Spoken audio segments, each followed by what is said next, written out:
তো hello guys, welcome back to our channel. তো আমি মামা, সঙ্গে আছে ভাগনারা।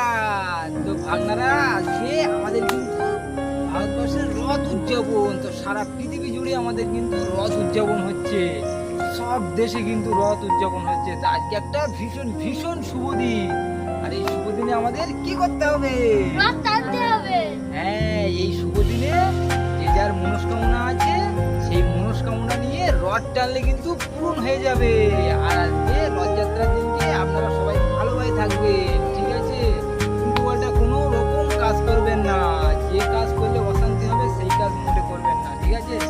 আর রথযাত্রার দিনকে আপনারা সকাল সকাল আপনারা রথ টানবেন, জগন্নাথ দেব, সুভদ্রা, বলরাম দেবের পূজা করবেন আর নিজের নিজের মনস্কামনা ভগবানের সঙ্গে শেয়ার করবে, তাহলে আপনাদের মনস্কামনা পূর্ণ হয়ে যাবে। তো চলো, আমরা কিন্তু যাবো রথ দেখতে। আমরা পুজো বেরিয়েছি এবার, যার যার নিজ নিজের স্থানে যেখানে রথ হয় সেখানে আপনারা উপস্থিত হবেন আর আনন্দটা উপভোগ করবেন। তো চলো।